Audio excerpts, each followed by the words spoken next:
Security na escort tauraga kangpokpi tamna IT rota chana thaknaba hidak langthak pusinanaba hotnabada chauna muknakhre kangpokpi da chana thaknaba amadi hidak langthaki potlamsing phangdabadagi humanitarian crisis mayoknare maramaduna pung nifu nipan gi manungda national highway hangdoktuna chana thaknaba potlamsing phangangadabani haina kotuna state amasung central government ta ultimatum pikhibadugi manungchana ngarang numidang security gi akanba section thauranga loinana Imphal Tamenglong Rota Yamlaba Chana Thaknaba amasung hidak langthaki potlamsing pusinanaba hotnabada naga protester singa chauna muknakhre lambi thingliba singadu security gi maikaidagi tear gas amasung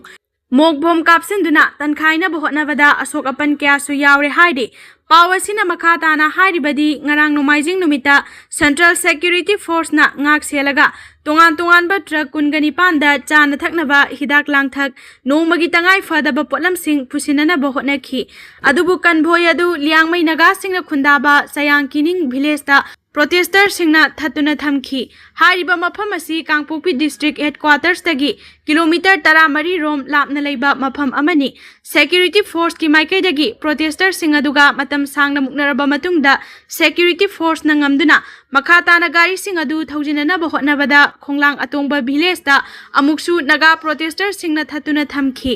lambi gi mafam kyada yotpi yungduna gari sing chatpa yahandana hotnakhi maduna maram oiraga security gi gari manga gi mathakta puncture oiduna chatpa yahankhide khonglang atongba amasung khonglang akutpa jagada yamlaba protester singna numidang wairam phawba thatuna thamki security force ki maikaidagi protester singadu wari sanaduna yasinaba purakna hotnakhi adubu yanaba purakpa ngamdabadagi numidang pung 10 makhairom taba matamda security force ki maikaidagi tear gas amasung smoke cell singkaptuna miyam adubu tankhai Thaudoga da protester singi maikaidagi su security tamna nungna thomjinba amasung nauri kapsen bagi thawong kaya leptana satharakhi Thaudoga da nakal animaki oina asok apan nangki rapid action force ki ahenba contingent kaya amasu mafamadu da thajinduna irang adu laksinana hotnakhi hairi amaromda national highway to Imphal Dimapur lambigi Namdailong Kangla Tombida Kuki Tariba Khulsingda Sana Thaknaba Pochai Sing amasung Nomagi Tangai Fadaba Potlamsing Pusinanaba hotnaramba Nepali driver ama phare hairi Kotu medical team haina thaba gari amadasu yu pusinanaba hotnarambadagi protester singna phagatkre hairi tilaikhombi na sikpadagi rims talaikanakhre yamna tangna thokpa thodok ama oina ngarang ayuk pung 13 rom tabada Imphal West ki Sagolban Khamnam Bazar Soyam Lairakta Laiba Nupi Ama Tilaikhombi na sikpadagi rims ta pukhatuna laikannakhre hospital da laikanari binupi edugi mamingna paunam ongbi sangila chahi yangkhai manga mapuroiba laikhidraba paunam amuyai makawi ngarang ayuk masagi yumgi yena khada amot akai sengdokpa changbada sangilagi lukhamda tilaikhombi ama taselaga chiklakpadagi kanthokhraba matung khanghaudana mamai ngaksamda pongkhatuna allergy tawbada natana lei phajalaktuna wangang baningthina thoktabada natana makhong makhut pangthakhibadagi e test tawbada poisoning tawre haiba khangbangamki loinana hojik sangila rimsta drip yanba amasung vaccine makhal mari kaptuna laikanari adubu khudong thiningai oiba phibamdi oidre hairi Security force na cookie ani brown sugar ga konana fagat pangamkhre security ge apunba team amana ngasi ti kulenda lambi da lakpa gari sing check tawbagi thabak chathaba mioi ani brown sugar ga konana fagat pangamle hairi Pawasina hai draka konana faraba mioi ani adudi Kangpokpi district ki Kaithel Manbi khuldagi helkho kipgen chahi nifu manga amadi Kangpokpi district ki henbung khuldagi hatnai hing kipgen chahi nifu kawi makoi ani dagi gram chawnga ga kunthra rom lumba brown sugar yauba soap case nifu nithoi registration number MN06LA 3305 oiba Tata Yodha keep up truck ama Asangba masugi khaw ama mobile phone ani Aadhaar card amadi sel oina lupa lising manga yauba nupigi purse amaga fagat pangamle hairi phet yauba nga savana kidney gi fibam phana leheli phet yauba nga savana mioibagi heart ta kanaba fangali haiba wafam asi hanadagi khangnaduna laklabani adubu hariba nga makhalasi savana kidney gi fibam su phana leheli haiba handakta nauna thijinbadagi khangbangamle omega 3 fatty acid Protein essential vitamin amasung mineral gi sang wangna yauba maramna salmon mackerel tuna amadi fat ki sang wangna yauba nga sabana kidney gi mathau ningthina tahali amasung chronic kidney disease CKD risk hantahali mahaugi saruk sang wangna yawba nga makhal khudingmakta omega 3 fatty acid yawba maramna cardiovascular disease ki risk phahali American Heart Association gi recommendation matung ina tangai fadana heart ki phibam phana thamna bagidamak miyoibana chayolamagi manungda anirak hariba nga makhalasi chagadabani haidi kidney hariba miyoibagi yamnamak maru oiba kayat amani kayat asina ida yawba amotpasing chumthokpaga loinana haksang manungdagi ahenba mahi sing mapanda thadokhibagi thodang lowi blood pressure gi sang manana lehenbadasu yamna maru oiba thodang lowi kidney na mathau ningthina tawba ngamlaktrabadi amotpasing haksang manungda tungsinduna leiba maramna khudong thiningai oiba phibamda ohelai Nature Review Journal da fonglakpa study gi report amana hai malem gi oina miyoi tara khuding gi manungda amamamdi chronic kidney disease ki khudong thiba mayok nei malem da mi khwaidagi yamna sihaliba laina singi manungda chronic kidney disease su amani diabetes hypertension amasung haksang gi arumba henbana maram oiraga chronic kidney disease oirakpani ayamba matamda kidney soksilakpagi thawong asi hawgalakpada khangba ngamdaba maramna Mipung khudingmak mangjongna section thorang lokhatpagi tangai fadaba lei hairi adubu thawgi fat ki saruk marang kaina yawba nga sabana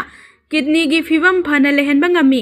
hairiba nga makhal sing asida omega 3 gi sang yamna wangna yawi omega 3 na inflammation thoandaba maramna kidney gi mathau ningthina tahali sang naina nga saba miyoi singi kidney mathau ningthina tawi haiba tongan by study singi report agi mayek sengna khangba ngamle Kidney gi laina ohelakpagi matangda khwaidagi maru oiba maram ama haiba tarabadi blood pressure wangba haibasini fat saruk yamna wangna yawba nga sarabadi blood pressure hantahali e utong mathau ningthina tahali amasung khudong thiningai oiraba triglyceride ki sang hantahali Union Cabinet chawthokadauri Manipur gi di expansion thajanadre Manipur Assembly gi mikhal December da ngangkhatlaba yai Narendra Modi na lusingba NDA government nongju mifamgi mamangda cabinet minister khara lauthoklaga anauba amuk hapsinduna chawthoklaba yai haina panari adumakpu Manipur gi oinadi minister expansion gi wafam asi tawrakani haiba kanamatana thajanadre thajaba yaba mafamdagi phangba pauna hai NEET exam gi question paper leak oirakraba matungda leibak asigi miyamna pendaba amasung nungaitaba wafam kaya phongdoknarakpa loidri Wafam aduna maram oiraga mara leijadaba miyoi kayasu masa mathanta sijakhiba laikre phibamasi yenglaga hena taru tanana lengak jathaba yanaba minister khara sindok sinjin tawraba yai maragasida Manipurda popular government ninglakpa tha manga pharaklaba fawada hauzik hangduna leiriba minister taret ki pham mensilakani haibagi thajaba MLA amatada leinadre hanadi minister phangongna bagi lobby khara tawnabagi paw leirami adubo haujikti lobby sing thokhre chief minister da hangbadasu center gi lusingba singna expansion tawro haiba wahai asi ngasi phawba hairakpa leitabana mahangna issue asida karimata tawba ngamde haina MLA sing da phongdo I hairi handak pangthokadoriba 13 suba Manipur Legislative Assembly asi BJP gi oinadi achauba singnaba ama oirakadra haibagi akiba MLA singda faunari makhoi gi assembly constituency singi miyamna haujik leiriba law and order gi fibamasi fagat hanba ngamdragadi BJP mirep oidana ba yamna kana pressure leibana maram oiraga MLA singda nunangba phaurakpani Amaromda Manipur Legislative Assembly gi taraga humdoi suba mikhal lakliba December gi aroiba chayolda ngangkhalakadra haibagi thajabale mikhal ngankhatpagi wafamasi Manipur ga puna mikhal pangthok minagani haina panariba Uttar Pradesh Punjab Uttarakhand amasung Goani mikhal ngankhatpagi maramasi leibagasi gi oina pangthokadoriba mikok thibagi thabak thoramasida apanba thoktana bagi damaktani maramdi mikok thibagi thabagasi mathang chahi gi February thadagi haugadoribani phibamasi yenglaga Manipur dasu political party sing mikhal gi thabak thoram sing paikhatnaba hongnare Lengaki agency sing mathau tawdabadagi Imphal city taru tanan hanba ngamdre trakta lengoi pathokna haplaga lambida masit tahanbada Manipur police na yenglaga leire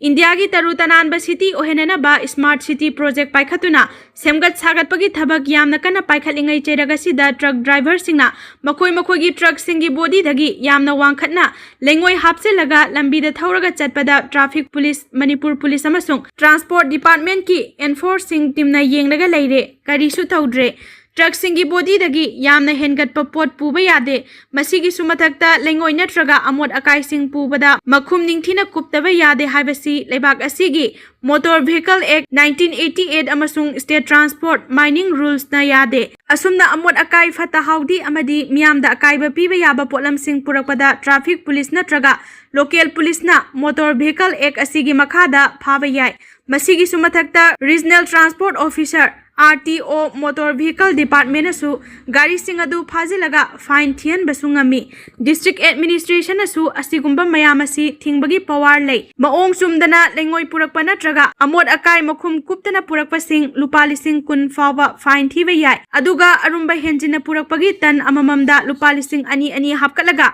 चलान तौबा याय मिसा मियामना असिगुंबा नुंगाइतबा फिबम असि थेंगनरगदी मणिपुर की emergency helpline number call तौरगा लोगी ओइबा थबक लौखटहनबा याय लेंगोय हाइबा पोसक असि अनपा pot नते truck की बॉडी मथक्तगी इंची अमा फावदा वांखटलगा लंबीदा थौबा यादे करिगुंबा मतमदा नुंगसित सिलक्तुना लेंगोय सिंग अदु हुमलकपा तारगदी गाड़ी अदुगी मतुंगदा चटपा टू व्हीलर थौरिबसिंग एक्सीडेंट थोकंदुना खुदोंग थिबा नंगबा याय मसीदसु नतना तरु तनाना थमगदबा सिटी अमबु असिगुंबा कया असिना मोसिन हल्ली गाड़ी थौबगी साहुमना लंबीदा तारिबा उफुल वाइफुल सिंग अदुगी मथक्ता पुखलई अमसुंग लंबीदा चटलिबा मियोय कयादा हक्सेलगी ओइबा खुदोंग चादबा कया सुथोअल्ली मणिपुर पुलिस की पर्सनल अमना पाउसी सिदा हाय मणिपुर सी इसिंग नुंगसित सेंगदबा अमोटपा मफम अमा नोंग नोंगमगी ओइरकली सिटी अमा लुबा लानहनबा हाइबसी मरी लेनाबा ऑथोरिटी खक्तना तौगदबनी हाइना खनबा लानगनी लंबीदा चटलिबा मिपुंग खुदिंगमकिसु अचौबा थौदांग लै ट्रक थौरिबा ड्राइवर सिंगना मखोइना पुरिबा लेंगोय अमसुंग अतै अमोट अकागी पोटलम सिंग अदु कमदौना पुगदगे अमदी कयाम रुंबा सांगदा पुगदगे हाइबसी लोइनमक खंगनरबा ngaktani पुलिस की अहोबा येंगलगा ड्राइवर सिंग असिना अपिकपा सेनफम खरा खक फंगबा ngamnabagidamag लोना यादबा थबक तौबसी तोकपा चुम्मी असिगुंबा पुलिस ना थेंगनबा थोकलबदी अवाबा नंगनी।